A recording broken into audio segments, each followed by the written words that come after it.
नमस्कार, NDTV India में आपका स्वागत है। मैं हूं मनोरंजन भारती। बात करेंगे इजराइल गाजा युद्ध की। अब सबकी निगाहें इस बात पे टिकी हुई है कि इजराइल जो है गाजा में कब प्रवेश करता है, क्योंकि इजराइल ने कहा है कि वो गाजा को छोड़ेगा नहीं, नेस्तनाबूद कर देगा। हालांकि यूएन और बाकी जैसी संस्थाएं जो है वो इजराइल से अनुरोध कर रही है कि मानवीय पहलू को भी देखना जरूरी है।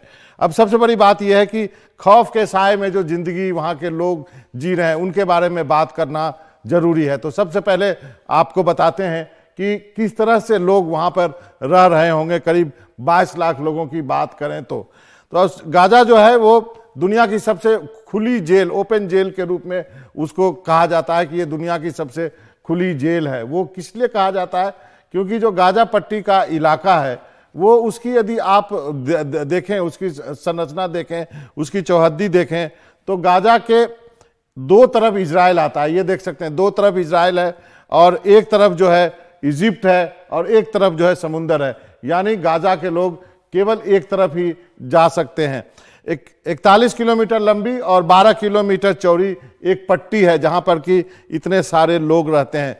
गाजा में 22 लाख लोगों में 10 लाख लोग जो हैं 18 से कम उम्र के हैं।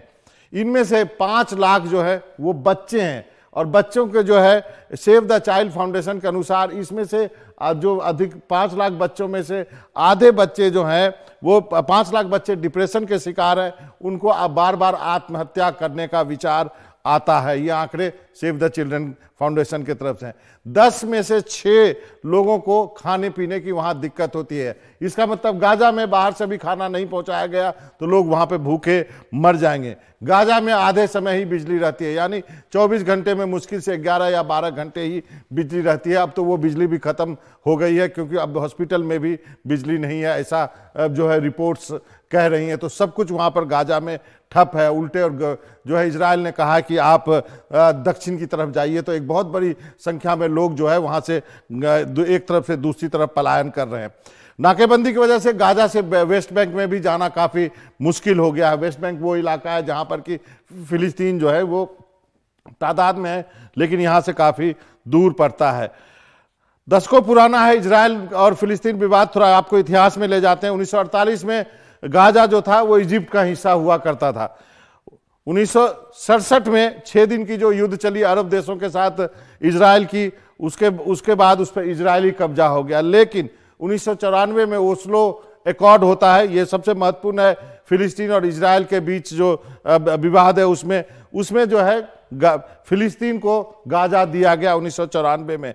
2005 में गाजा से इजराइल ने अपनी बस्ती तो हटा ली, लेकिन नाकेबंदी जो है वहां जारी रखी है। 2006 में गाजा पट्टी में चुनाव होते हैं और हमास जीत जाता है। इसी हमास ने इजराइल पे हमला किया है। उसके बाद से ये सारा युद्ध शुरू हुआ है। इसकी वजह से चूंकि हमास वहां जीत गया, इजराइल ने 2007 में नाकेबंदी जो की है गाजा की, उसको परमानेंट कर दिया, अस्थायी कर दिया है। इजराइल ने गाजा के लोगों को मिस्र की सीमा की तरफ जाने के लिए कहा है, दक्षिण की तरफ जाने के लिए यहाँ पे कहा कि इधर यहाँ के लोग जाएं। अभी तक जो है आपको बता दूं, मिस्र और गाजा का बॉर्डर जो है वो रफा है, जहां पे कि उनको जाने के लिए कहा गया है। रफा बॉर्डर पर मिस्र जाने का इंतजार कर रहे हैं लोग, क्योंकि अब यहां पे एक कंफ्यूजन की स्थिति हो गई है।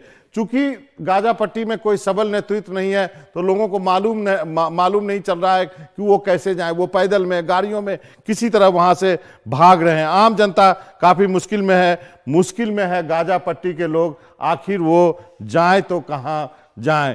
कई लोग ये कहते सुने गए हैं ये हमारा दोष है कि हम यहाँ क्यों पैदा हुए, हम क्या करें।